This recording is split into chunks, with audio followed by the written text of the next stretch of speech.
What are the first things in jiu-jitsu that you seem to understand very quickly? I would say armbar, like most of the kids, but I would really like it. I would come home and do it to my mom, and I'm the oldest brother, so my my my siblings would be really young. So I would go and do it to my cousins all the time. So I would say armbar was my number one thing to go, and that I really understood how it worked. Can we come back to this? You were armbarring your mother.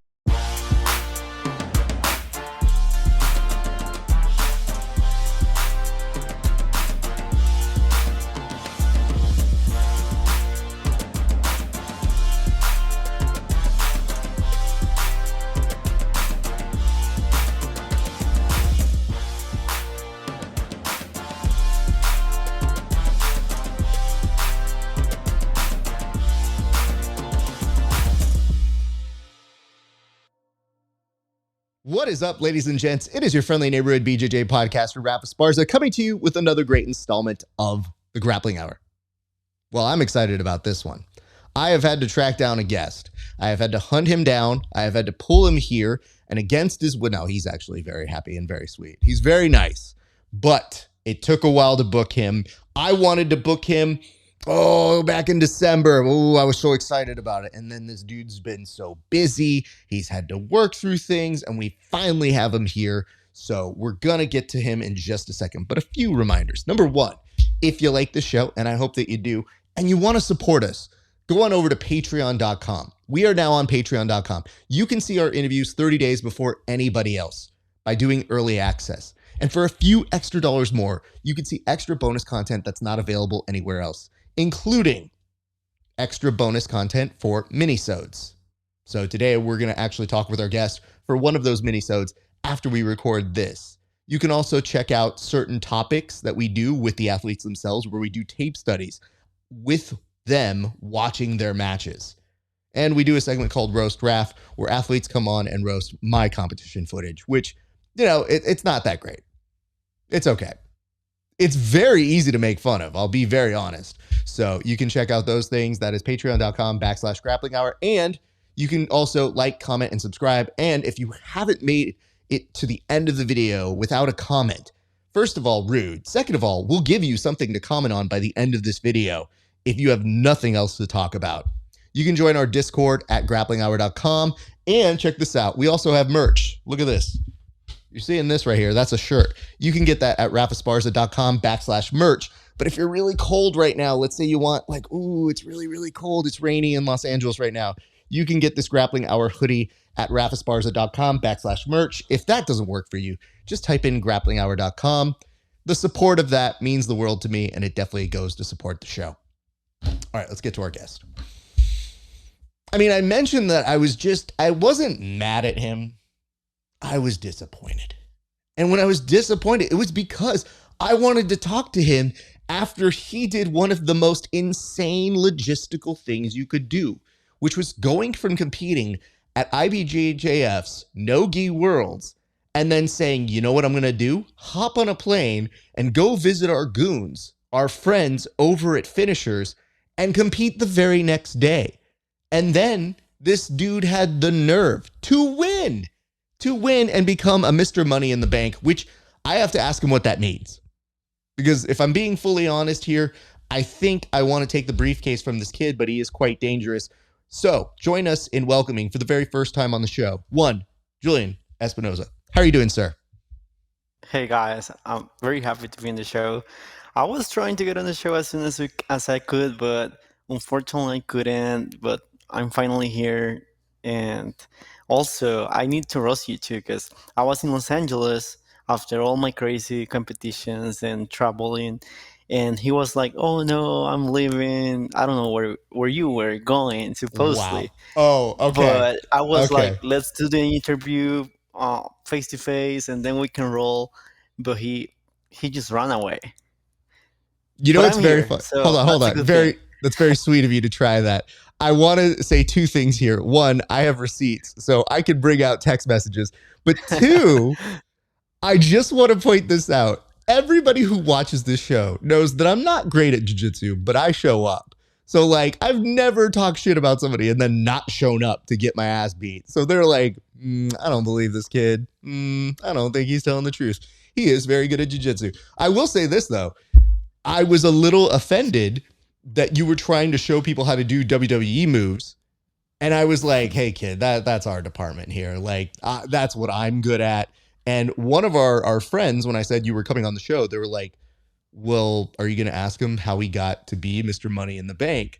And I said, of course, but I'm also going to take that briefcase from this child at some point. So I don't know where, I don't know when, but I want you to bring that briefcase so that I I may have it take right it from you. here. Oh, you have it? Can we see it Not real not quick? not right here. It's like I can go in No, 15 no, no. seconds and bring it. It's okay. I believe you.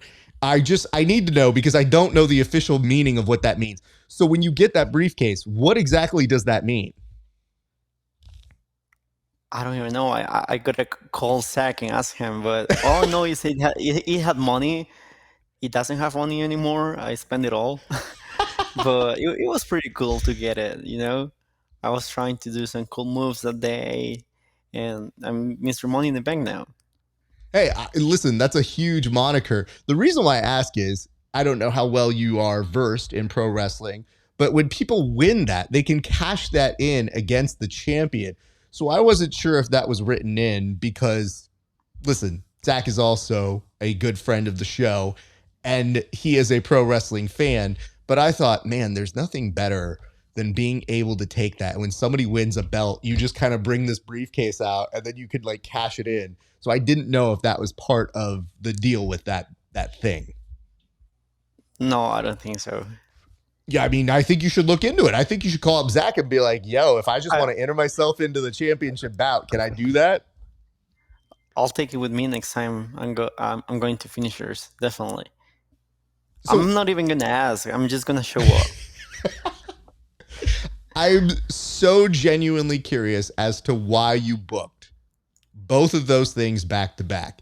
And from a logistical standpoint, there's a lot that could have gone wrong. So, what made you want to do both, or even think that you could do both? Because most people won't. Uh, I don't know. I like to take risks. Like I was training for just words, and then Zach texted me, and he was like, "Hey, we're doing finishers the next after words. Are you in?" And I was like, "I don't know about that." And then I was like, "Give me a moment." Then I went into my like Safari. I typed in like I think it was kayak. I used kayak to book my flights. So I looked for a red eye flight from I think it was Vegas, yeah, to Newark, and there was one that was leaving on Saturday night, I think 11:30 or 11:40ish p.m. and would arrive at 8 a.m. on Sunday to Newark. I knew it could take like an hour and a half or 2 hours to get to Bethlehem, and I was like, "This is it. This is just a signal that I can do this tournament." And I was like, "Yeah, take me in, put me in the flyer." Good on you, man. Because I'll be honest, I once did commentary in Boston one night for BJJ Fanatics. They used to do these Grand Prix. So I did commentary for them one night. And because I was on the East Coast, I had reached out to Zach and I said, do you want me to do commentary? You have an event the next day. So I know exactly what you're talking about flying in and then having to travel that 2 hours. And I cut it right to the T. Like as soon as I like stopped in, I was right in the mix. So I just like pull up and I'm like, and this grappler is very interesting. What is his name? Who's this person? Anyway, very interesting entry into half guard. Whereas I started thinking, because I know that much, I know what the jet lag can feel, especially coming from no-gi worlds. I know how tired you could be. And it's not like competing like that is easy. So what did it feel like physically on your body between the competition and the travel? I mean, before even going on to the tournaments, to both of them, I knew it was gonna be tiring, but I believe in myself, man. Like I know what I can do, and I was like, this is gonna be hard. I know I'm gonna do well words, and I mean, there's it's not gonna be harder on Sunday than on Saturday fighting the big names, you know. And I went there on Sunday. I remember I was driving from Newark to Bethlehem with one of my really good friends, Rene Sosa, and I was like, man, I'm dying. And we stopped at his aunt's house. She gave us like coffee, some good breakfast, like Brazilian breakfast. Shout out to her. Um, and I was like, okay, I revived a little bit. Then the first fight was good, the second fight was good. On the third one, I was feeling really bad, and I was like, yeah, I need to go grab, I don't know, some candy. Because fun fact, I'm addicted to candy. Like I don't know no one that eats that much candy as I do. And I remember they had a kids party the day before, and I asked one of my friends, Jimbo, I was like, yo, is there any like food left or candy from the party yesterday? And he was like, yeah, there's a bunch of stuff right there. And I went, I ate it all, and I came back to to compete. Uh, and for example, in the finals, I was so fuck. I don't know if I can cuss in You here, can but curse. You're I was good. so fucking tired. And I remember it was just the final. I was thinking like, I'm so dead. And the guy, we went to overtime. He chose Ambar, and almost nobody chooses Ambar for the overtimes, you know. And I was like, okay. And then he almost broke my arm, and I was like, yeah, I didn't come here from Vegas to just lose here. And I don't even know how my physiotherapist don't even she doesn't even understand to this day how I didn't break my arm, but I made it happen just because I wanted it more than the guys there. Good on you, man. And all right, a qualifying question here. What kind of candy we talking? Because I understand you had to make do with the candy, the leftover candies of raiding a children's party, which by the way, I think you're the first guest to admit, like, yeah, I stole from some kids the next day. I took away from their candy pot. But what is the top tier candy if you get to choose for yourself and you have an open ability to pick whatever candy you want? I mean, I'm not picky at all, but I can eat any kind of candy. But my personal favorite, it doesn't matter if I'm here or in the US. I would say is the M&Ms that it has caramel on the inside. Those are the best chocolate ever. Also, the Whoopers are really good. I was being professional and trying to be healthy, and I came back from the US yesterday, back to Costa Rica, and I went to Target to spend some money in candies, but it was for my family. And guess who was eating it right before this interview? Mm. But I would say, yeah, M&Ms, caramel M&Ms, Whoopers, and everything. Actually, if you give me candy, I'm gonna eat it. Can I give you You some can advice? you can easily kidnap me. Well, I'd have no reason to kidnap you. I just want to Not steal your you, but briefcase. anybody. No, I understand. But I want to point this out. Please enjoy it while you can. I recently had a friend of the show, a very well known competitor, who told me after years of eating candy that it is catching up with him. And I'm talking like, I know the type of, oh man, I just ingest candy. I love it. I love it. I love it. And then I said, I don't think you can do that forever. Like, as the old person in the room, like, hey man, that's going to catch up with you. So he came up to me recently and told me, like, yeah, I can't do that anymore. So please enjoy it for those of us who cannot do that anymore. Yeah, yeah. I've been like cutting it because years ago I would eat candy every day. Now it's like every once in a while, maybe twice a week. Just getting better on it. Are there any candies you don't like? And if so, what are they? There's nothing I don't like.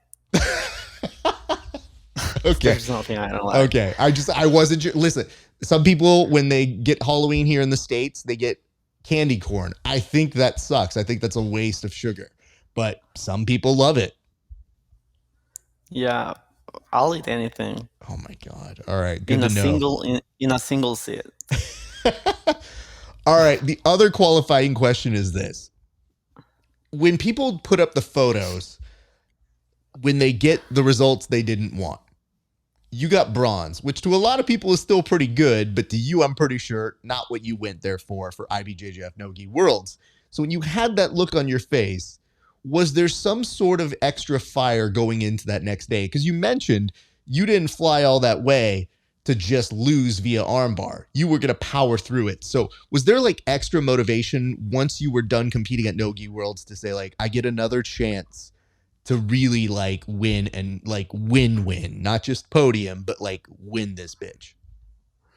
Not actually. Every time I compete, whatever happens that day, and I don't live in the past. Like the next day, I was like, okay, I'm here. I gotta enjoy this competition. Yesterday, I lost, and today is just the day to win this competition. But I mean, maybe there was a little fire. I was like, all I thought was like, I didn't lose to Diego Pato. I'm gonna lose to some other guy that didn't compete yesterday and is here like full energy, and it's not Diego Pato.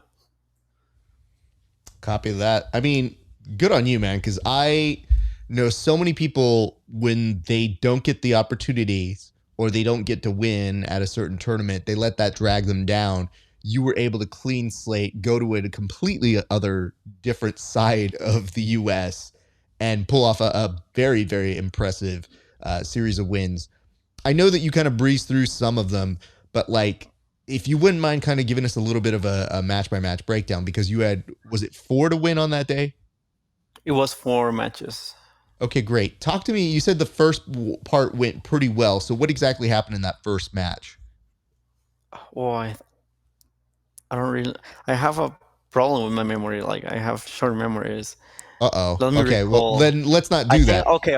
okay. No, I fought some guy from this gym where uh DeAndre and Corbin, the brothers, they train. I forgot the name of the gym. Um, I don't remember the name of the guy, So hold but on, hold on. Let me the ask this. standard. I want to go back to what you just said then. You were mentioning the fact that you have kind of a short-term memory. Does that affect your ability to do like moves in terms of when you're learning them? Because I know for me, I have to do things like 3 times as many times as somebody else because it just doesn't fix. But for you, how does that affect you if you have an issue trying to remember those things? No, it doesn't. Not in jiu-jitsu. Anything else in my life, it does affect it, but not in jiu-jitsu. That's the funny thing. I was born to do jiu-jitsu. That's it. When did you recognize that you had a short-term memory for most things but not for jiu-jitsu? I mean, let me fix it. I have some loss of memory in jiu-jitsu, but just for this. So basically, I realized it when I would fight in any tournament and I would do something cool, or I don't know, a cool pass, and somebody would ask me like, how did you do that? And I was like, what? And he was like, this cool cartwheel to the back on the fight with this guy. And I was like, I don't remember what I did on that fight. I just sent it. So I don't remember my fights. I have to watch them one more time so I can recall them. That's the only thing that I don't remember about jiu-jitsu. Okay, But okay. yeah, in my normal life, I would go up to the kitchen and I would be there just on blank, and I would be like, why did I come to the kitchen? What I was supposed to do? And then I would come back to my room, and I will remember like, oh, I was gonna grab something to eat, or I was gonna go get a knife. I don't know. Well, I hope the knife had not nefarious reasons that you needed it, because if you, that's one of the ones I'm going to ask that you please remember the reasons you needed it for. That is how people end up on like Yes. serial murder podcasts. I do want to get to this though. So the good news about you kind of having like, it almost seems like you might go into a blank state when you're in a jiu-jitsu match, which is actually very good. It means that your natural impulses take over and that you're more focused on the match. But I have very good news for you. If you forget what happens in your match, you're one of the exciting people who, when they play it back to you for the first time, it plays like a highlight reel. So it must be very fun to be like, oh, I did that. Oh, look at Yeah, it that. is. Because That's what happens all the time. I record my like rolls all the time, and it is very boring footage. But every once in a while, in like 60 minutes, there might be one thing that I was like, what did I do here? Oh, that wasn't bad. Okay, that's pretty cool. So I am a little bit jealous of that. So you mentioned that you spent all of your money from the Money in the Bank briefcase. What did you spend it on? Because I've seen on your social media, you've got some style to you. You pick very good clothes. But then I saw some shoes and I said, those look like they're a little bit expensive here, kid. So I'm wondering what you spent that money on. I'm not as a sneakerhead as I was before, younger.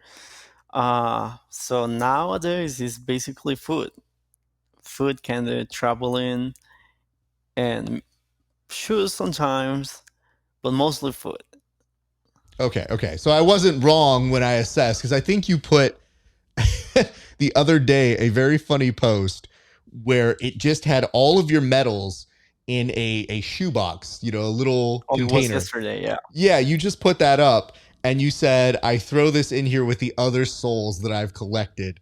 So is that where you keep all of your medals? Yeah, they are right there. I don't. They are not like hanging on the walls or nothing like that.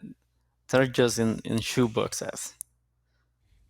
Well, those shoe boxes start to get pretty heavy when you put stuff like that in there. So that was definitely a very full box. If you were to make an estimation, how many medals do you think you have in there? And are they all jiu-jitsu? They are all jiu-jitsu. I've done jiu-jitsu I think for 14 years now. So they are all jiu-jitsu medals. I would say last time I counted the medals was like 4 years ago or 3 years ago, and I would have probably over 150. Not that much as I would like, but still many. How many you have though? Bro, I don't have 150. You're there sitting there and thinking in your head, oh, it's probably 150. I'm like, bro, I think I got like four. Like, get the fuck out of here, man. Granted, I've only been competing for like 4 tournaments. So, like, I've medaled at all Okay, of them. cool. I'm just cool. saying. But I just want to point that out. When you say 150, that's a long time of competing. What do you feel like you have learned the most after all of those medals or that all of that experience that you've had? I just know I just know me very well, and I feel like I I became more mature at a young age since I was doing jiu-jitsu since I was like 9. And I don't care if I lose or I win now. I just keep going and I keep doing my thing. I would say I became more, as people say this word nowadays, more nonchalant about winning or losing. I'm like, okay, I won. Okay, I lost. I gotta go back to training tomorrow, and I have this competition in 2 weeks. So let's focus on that. I kind of have a saying with my guys, which is you get one day after you compete that you either get to live in a success or you live in that failure for a day. And then we go back to work. Like, and I think that the success is just a good release if you have one day of enjoying it and maybe eating some food or getting together with friends. But the failure ones, I tell people, I think that's the best ones because you come back from it so hyper focused. Like, if you're really a good competitor, you know what you want to work on. And I think it zeroes in your focus. So there are days where even when I've competed, I have forced myself not to look at the footage until a day later. So that way it's more objective. I'm way more dialed in. So when I go to practice that night, I'm like, all right, we're doing nothing but this pass, or we're doing nothing but this, and really honing in on that. So I definitely get the idea of what you're mentioning on taking it in stride as it goes. I'm sorry, I couldn't hear. Oh, good. I was just saying, taking both wins and losses in stride as they go. So meaning that you kind of, as they happen, you accept it, but you don't let it define you, and then you continue moving on and moving to the next thing. I would say that's the most important part. Don't. It's like not taking it personal. You know, it's just about who you are on the inside. So don't let a win or a lose affect you or change your life or what you want to do in jiu-jitsu. So I think that's a good moment to go ahead and start transitioning to your origin story. But before we do, I did want to get this impression. Would you do one of those back to back across the country things again? And do you plan to continue doing it? Because here's the good news, you're young enough where you can do it. I know for me now, I think my body, it's a little bit different. I don't know that I can do it as an old person, but with you, I don't know. Is that something that you're interested in doing? Because you're a very good competitor. And I think there would be a number of organizations and different competition sets that would probably want to put you in. I would do it anytime in my life. I don't regret these moments. I think they're all experiences I had. I've had good times. I've met a lot of people, and I've been able to showcase my abilities, and good good things have come out of that. So I would do it anytime. I would do it tomorrow if it would be necessary. That's what's up. That's a very good answer. So good on you. Hey, any of you promoters out there, I think this is the best kind of thing you could hear. I don't know why you wouldn't want to plug somebody like you into this.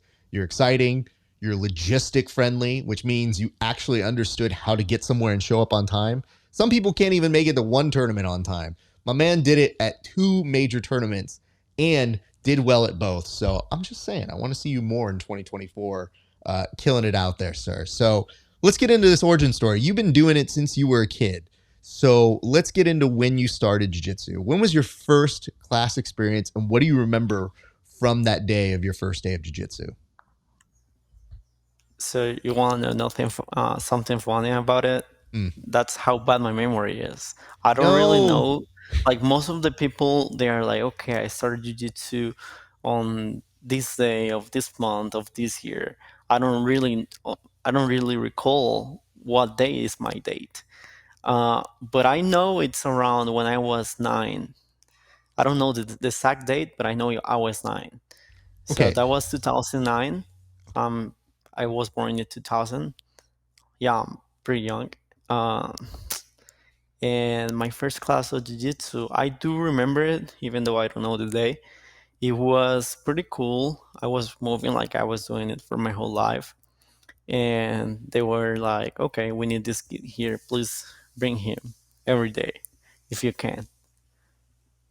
When they said that, did you have instructors who recognized that you had a natural set of movements or that you took to it easily that they said, no, this kid, yeah, bring him back because it's going to be good for him? Yes, they did. At the time, they recognized I was talented in jiu-jitsu and that I really liked it because most of the kids, they don't like to be in an environment where they're like fighting other kids, like they will be crying, they don't like to be apart from their parents.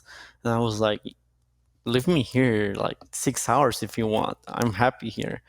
But yeah, my first class, my dad took me there because of a friend of his, and he was really happy. He didn't do jiu-jitsu at the time. He would do jiu-jitsu sometimes with me afterwards, but he really enjoyed watching me fight other kids.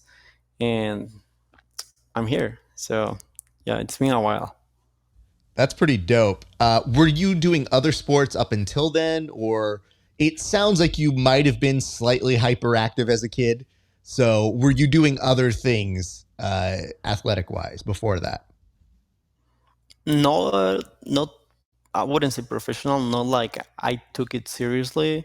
I did play soccer, and when I was like a kid, probably from 5 to 12. But I didn't really like it. I would just play it with my friends.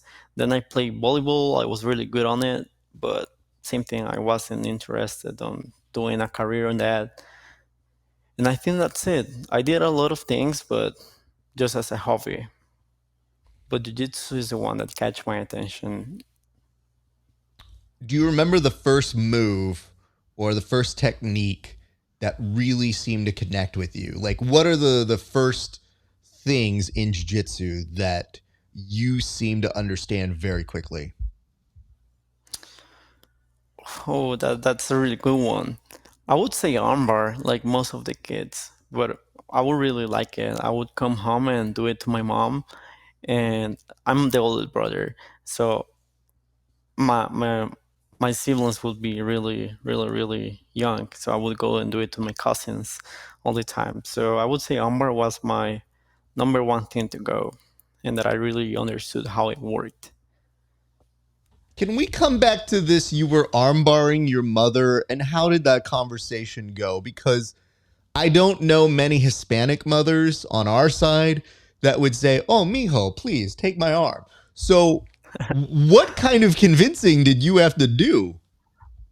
I was really spoiled, and my mom is. I mean, that at that time when I was a kid, I wouldn't want to mess with her. She's a Latin mom, but she's really lovely. I was like, "Let me show you something," and she was laying on bed watching like a show on the TV, and I was like, "Give me your arm," but I don't really think she was expecting something like that, and I was like breaking the shit off her arm. So she was like overextending, overextending the arm, and she was like tapping, even though she didn't know what was a tap. And she was like, "Let it go." I was like, "Do you feel it?" So it was pretty funny. Okay, I would be fearing for my life at that point because if she's saying, "What are you doing?" and she's tapping, and your response is it working?" I think she might come back very angry. Were there repercussions? Did you hurt her? Like, was she mad? What happened after that? No, I'm surprised to this day that I didn't get my ass kicked. I thought she was just acting like to make me feel good about it. Sometimes you need to fake it. I think people need to understand the mentality of the competitor we're talking to right here. If you think that he won't break your arm, just listen to this story and understand the fact that this dude would have broken his mom's arm with zero regrets because he was trying to get the technique down right.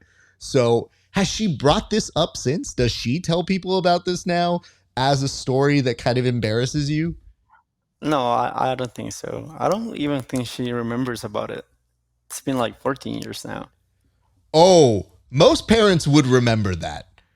There were things that my parents would tell our friends for years that I did when I was 6, as if to say, "Hey, look at this idiot. When he was 6, he did that." And I go, "I'm not 6 anymore." So, yeah, in my family, they don't let you live that down, let alone almost breaking your mom's arm. So it ended up being fine. Uh, was she happy when you started to find this as an outlet, though? Because that's what every parent hopes. So even though I'm sure she's letting you kind of like, "Hey, show me that thing. Ow, this hurts." She's probably deep down inside very excited. So how did your parents feel when they started to see you excel at jiu-jitsu? They always been supportive with me, and I mean, I know they're happy right now. There were times that they will be like, "What the fuck is this idiot doing? Like, he's just like not continuing college. He's just doing jiu-jitsu. He came back to live with us. What is he doing? Like, he just went back on the time. Like, he was doing well, and then he was like, no, I don't want this life. I just want to do jiu-jitsu professionally." And they were like, "Okay, we respect it, but are you like sure about this?"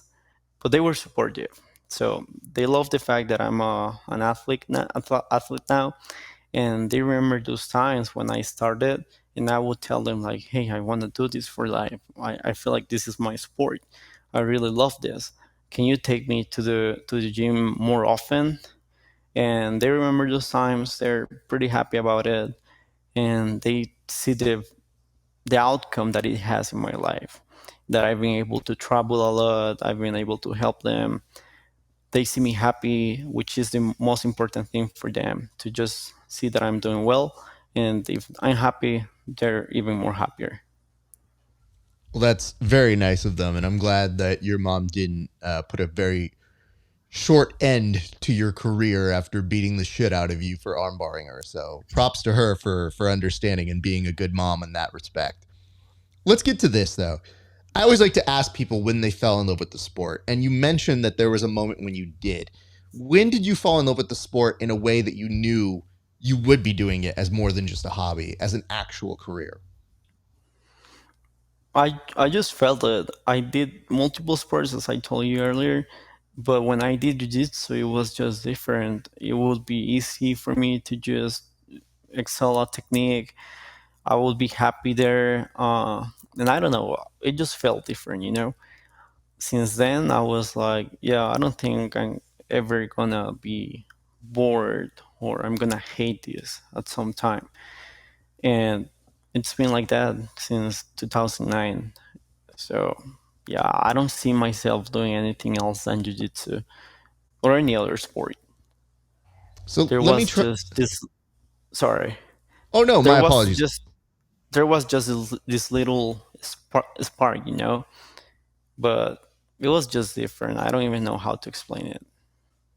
Understood. I want to understand just kind of the logistics of where you were training at different times.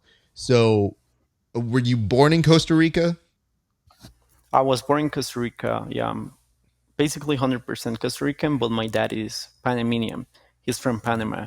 So I'm like 50-50, basically. Got it. Okay. So then, when do you come to the States, and when do you start kind of like training here a little bit? Uh, I think my first time traveling to the US was 2015. I remember I signed up, well, I wanted to sign up for the Houston Open, and I was just a dumb kid. I bought my ticket, and I didn't know how the memberships and stuff like that worked at the time. And I asked my coach, my old coach, and he kind of explained it to me. He was trying to help me, and I was like, no, I'm old enough to do this. So fast forward, it was time to travel. I thought I was registered somehow. Don't ask me why. And then I realized I wasn't registered. And I go there. I just went to travel, and I trained in Houston. I met some people, but that was my first experience in the U.S. I want to tell you this, and I hope you understand what I mean when I say it. Thinking you're registered but not being registered is the most American IBJJF experience you could possibly have. So you're not I know. alone. It is it is very strange. I have a friend who just casually said, "Oh, I might do the LA IBJJF Open," and my response was, "You need to act now and register like immediately." And he goes, "Well, what do you mean?" I go, "You have to become a member. It takes a while to be approved. You might not get approved in time. So, like, you got to go, dude. Like, you cannot wait or hesitate on those things." And he's like, "Oh, it's no problem." I go, "It's March 3rd, dude. You have zero time to waste." So, I definitely, when I hear you say that you just showed up there, you would think that's something you could do. It's just when you're 15, I'm sure you're like, "Well, I paid and I got a ticket. This must be enough." And you go, "No, sorry, man." Exactly. But yeah, that was my first experience. It wasn't bad at all. I wanted to compete though. Well, the good news is you've made up for it since. So how long are you in the States for? Was it a visit at that point? Did you start coming back and forth between the two? Like, what was that kind of like for you? No, I went like for a week at a time. The first time I was there, then I've been always going back and forth to the US. I've never stayed for that long. Probably the longest I've stayed is like a couple months, just training here and there, just getting to know people, opening doors, you know. And yeah, right now I'm always back and forth from Costa Rica to the US competing, coming back to train here because right now my trainings are really good here. I got good people, a really good coach that knows me really well. So I have like no rush to live in the US, you know. But I've had offers to stay there, but I don't know. Costa Rica is my place for now, and I have everything I need here. My family is here, and yeah, that's basically it. It's good for you to know that because jujitsu is so massive and worldwide, and there's opportunities everywhere. But I am almost certain you're providing a service to the people in Costa Rica by being such a high level competitor out there for them. So you're a resource for a number of people, I'm sure, in your home. But I also understand the advantageousness of coming to the US, getting to train with some really good people, So I think you're doing it right. I think going back and forth is very good. What have you liked about the training when you've come here to the United States? Are there any things in particular that you have enjoyed or maybe even taken back with you to Costa Rica? Yeah. Basically, the first years that I was traveling, I would get to know really good people, like even the famous people, and I would understand that they just put on the hard work, that they are there because of them and because they are dedicated to their work. And I understood that at the age of 16, and I would see some people back home, and I would be like, yeah, they are not built like this. So I started to do the things they would do. They would give me tips. I would stay in contact with them, and I would apply it to my life back in Costa Rica. Uh, so even like techniques, obviously, I would get some new stuff, some new modern techniques or principles, and I would try to rebuild in Costa Rica. And then, well, I moved gyms like probably like 2 years ago, and my coach is really well rounded. He has been training with a lot of people, like really good professors, and I've been able to train with them as well. So the thing is that going back and forth has really helped me in that way. Like I've been able to learn a lot and growth a lot. And do you mind kind of describing the jiu-jitsu scene in Costa Rica? Because I really haven't traveled outside of the US, and I'm intrigued to know what that's like, especially given the fact that you've been able to see what we're like over here in the States and what it is for what you have at home. So what is it like just from your perspective? What does jiu-jitsu feel like in Costa Rica? I would say Jiu-Jitsu in Costa Rica is really good. I always thought before going to the US that Jiu-Jitsu in Costa Rica was really on diapers, as they say, you know. But once I was there, I realized Jiu-Jitsu here is more than decent. We are on the same level uh, to compare to some academies in the US. It's pretty much the same. So I knew what I was good here. That's why I didn't move to the US. And yeah, that's basically it. I'd like to know this. Normally I like to ask people where they want to go, and I'll get to that next with you. But where would you like to take jiu-jitsu for Costa Rica? Because you're beginning to gain so much notoriety right now, and you're doing such a great job, and you're so young. So it seems like you're going to be a resourceful black belt to that community for as long as you're there. So what would you like to see happen for Costa Rica jiu-jitsu? That's what I was gonna say. It's funny because Costa Rica back on the day 2015, probably to 2020, people didn't know about Costa Rica that much. Probably just people that would come here for vacation, but it wasn't like even for jiu-jitsu. They didn't know what Costa Rica was. I would always go somewhere in the US and they would ask me, hey, where do you train? Where are you from? And I would be like, from Costa Rica. And they would be like, oh, yeah, Puerto Rico. And I was like, no, Costa Rica. And they are like, yeah, the island, they're part of the US. And I was like, no, that's Puerto Rico, we're Costa Rica.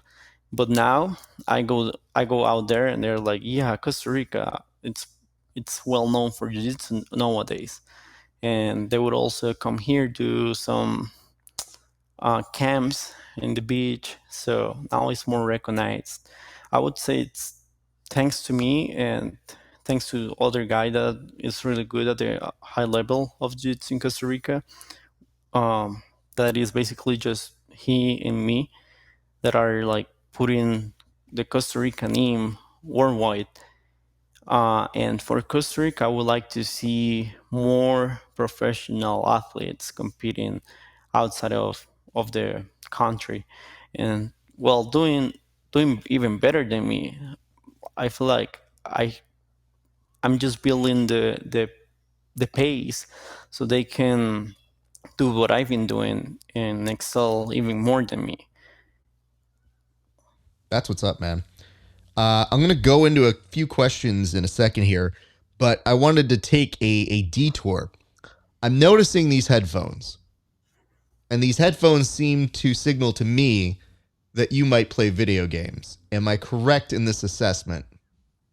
No, you're not. I was trying to use my AirPods, but I realized they were out of charge. So I found them there. I don't even know where they were. I mean, But this is yeah, a I don't play video games. I okay, used to play video games before, but I don't. but where did you get this headset from? Because this headset to Oh, me, it is so pristine that I go, no, it sounds like this dude was on an Xbox or a PlayStation with this. no, it was from an old job that I had. I would use Interesting. them just to hear the customers. That's why. Interesting. What was the old job?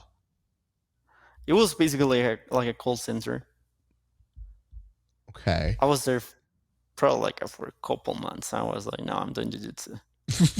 A smarter choice. But if I may ask, and maybe you don't have to say what it is, what were people calling in for a call center about? Oh, it will. I mean, these were for. I think it was Apple. I would work for a company in Costa Rica that would provide services to Apple. Got it. So if I were to tell you Yeah, right now I've had a problem with my iPhone, would you be able to troubleshoot me through it? Is that what we would be doing here? probably. I mean, I'm young too, and Okay. you're not so young. Okay. First of all, rude.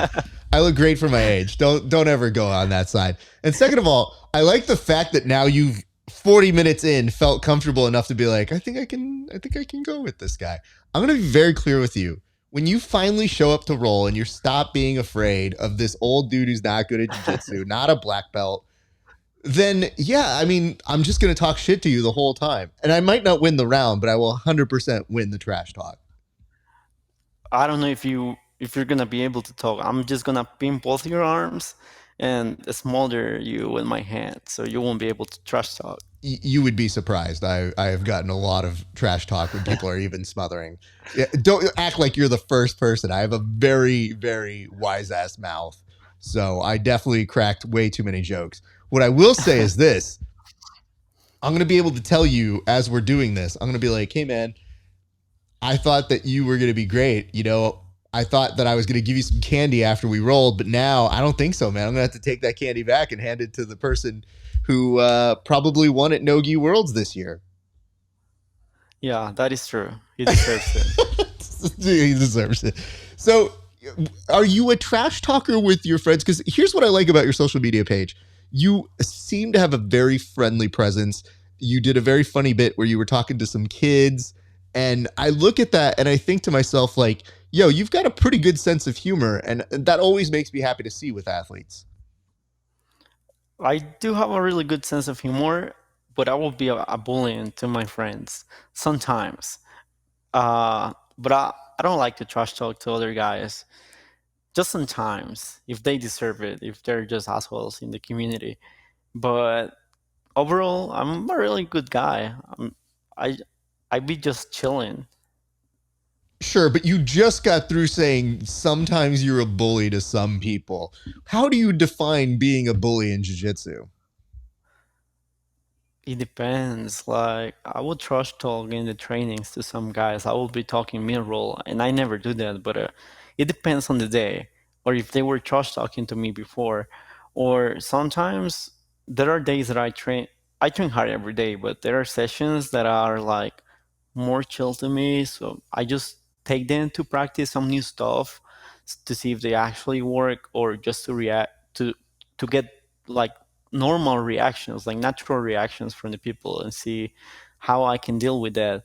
So in those trainings, I don't know if you saw the video or a couple videos actually that I posted, that I would be like, I don't know, picking the guy up from he will be in side control but on bottom, and I will pick him up and just crash him into the wall pads or things like that.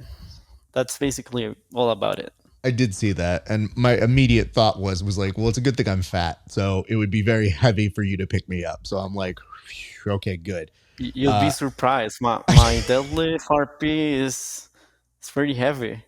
It's all right. I'll eat a lot more. I think you're Okay. underestimating how fat I can be. So there is that. I just when I see somebody like you putting those videos together, I just keep thinking to myself, you have to do more of those because I got so caught up. We do a segment here on the show. Uh, it's called a Think Jiu-Jitsu game. And the idea behind it is we have submissions on cards and we hand them to the athletes. They pick that card. Whatever the submission is on that card, they have 2 minutes to get that on me. And the conceit is that the entire time they're It's the trying to do one. it, I'm always just roasting them and making fun of them. So, we've done it with Tackett, we've done it with Cody Steele and John Combs, and it's a very fun segment. But I saw you Okay. do something that made me laugh, which was, oh, I'm going to hit this on people. And it looked like it was a throw. And then the first Oh victim I yeah. see is a child.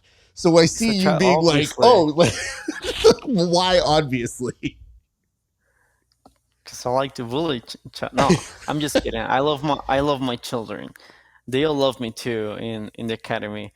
But it was the first victim just because it was my first role, not because I wanted to. And he asked me to roll, but I had to upload the video, bro. No, absolutely. I mean, listen, you were demonstrating the technique, and they always say you Exactly. have to practice on like a white belt, and I guess technically that is a white belt ish kind of person who, for the most part, kids are like rubber, so they'll be just fine when you do that kind of a throw. But it made me laugh that you go, oh, I'm going to see if I can do this.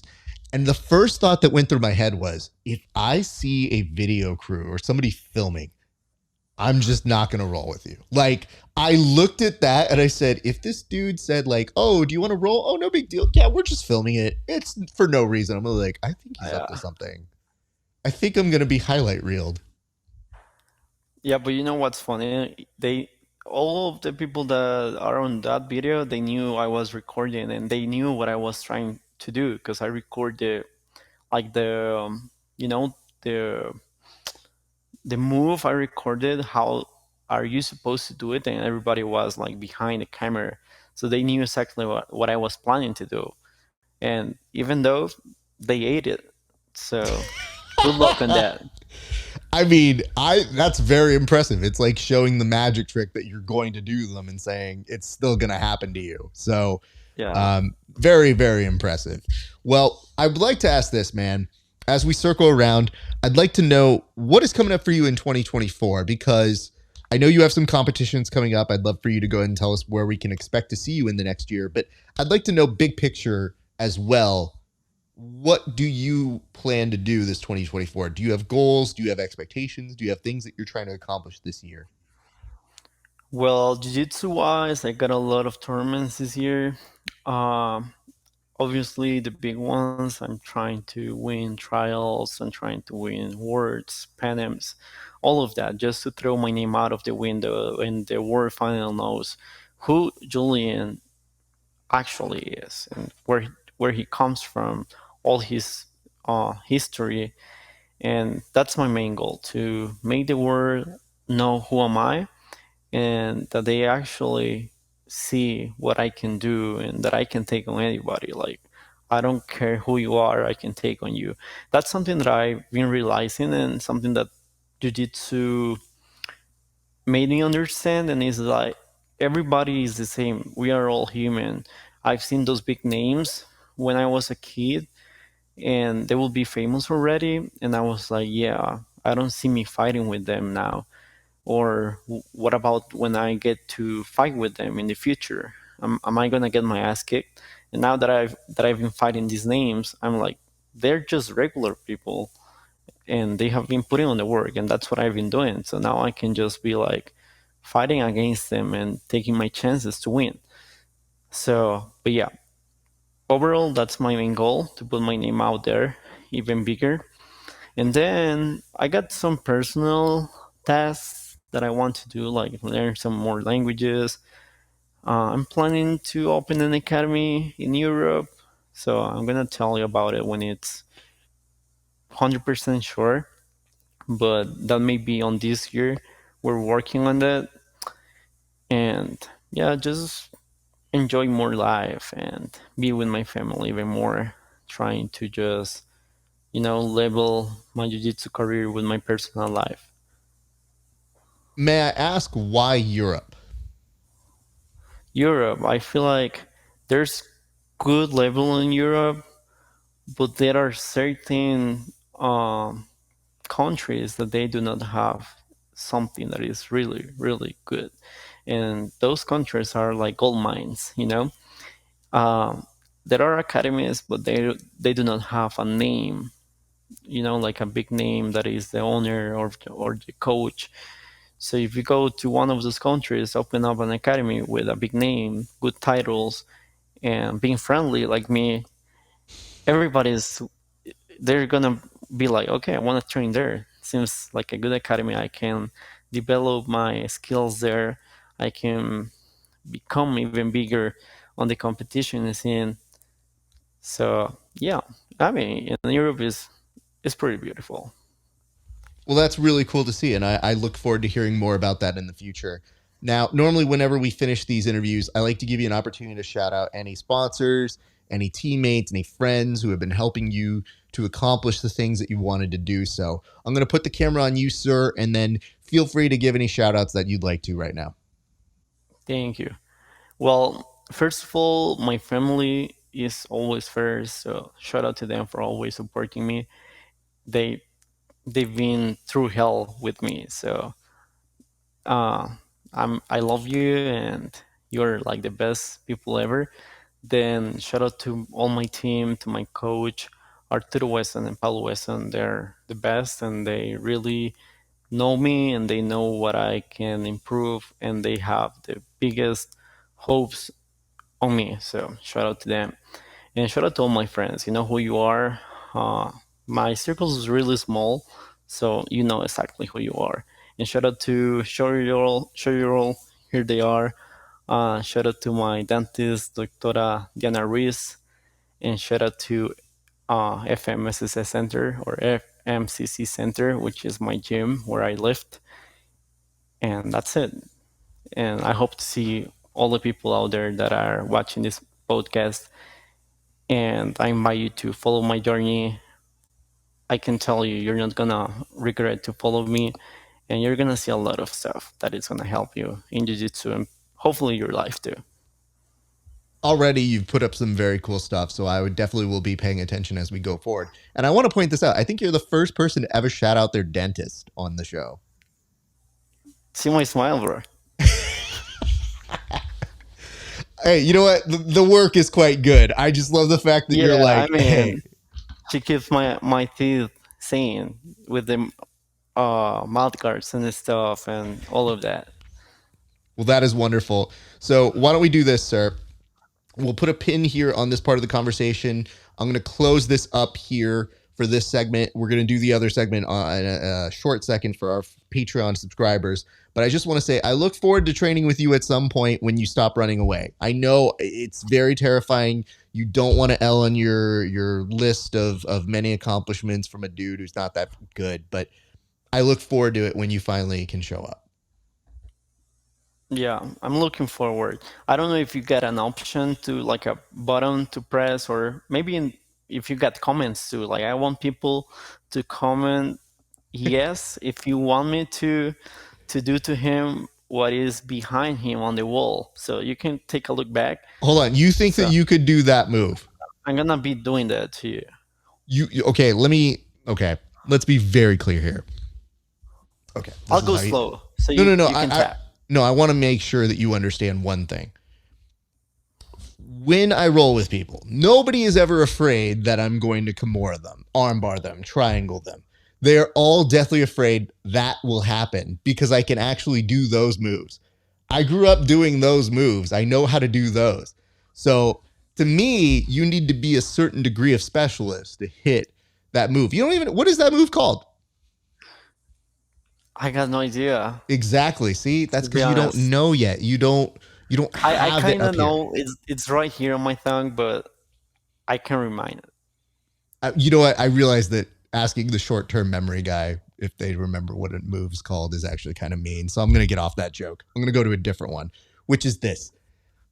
I will teach you how to do it. And even if I teach you how to Okay. do it, I'm still fairly certain That is one of the moves that you're going to have issues with. You're going to get so bored, you're going to go to the real jiu-jitsu moves to be like, ugh, I'm not succeeding at this one. But you think I'm gonna get bored, or you think I'm not able to do it? No, I don't think you're going to be able to do it. I think Oh it yeah. is. I think it's the hardest one to do to persons that are not willing to let it happen. But there is a variation of that you can do. And I will say this. Okay, I could. This is an actual small bragging moment. One day I happened to be in a room for whatever reason with Mikey Musumeci and Hanato Kanuto. And Canuto looks at me and I was like, hey, I want to show you something. And I was showing him that move. And Mikey looked at me and he was like, hold on, can I see that again? And I go, huh? And I had this moment that was out of body experience. Like, why are they asking me what the shit this is? And the reason why is because I was showing them the variation in jiu-jitsu that makes that move happen. And they were all like, it felt like a class. Like they were all sitting there looking at me. I think I'm a blue belt at the time. And I was like, I have to shut up now. This is actually stupid. These people are too good. And then I had to go to Canuto and I was like, you have to promise me you're never going to do this to people. And he goes, why? I go, because you'll actually hurt somebody. I was like, the reason why I can do it is I usually know the threshold of, oh, this kind of hurts them.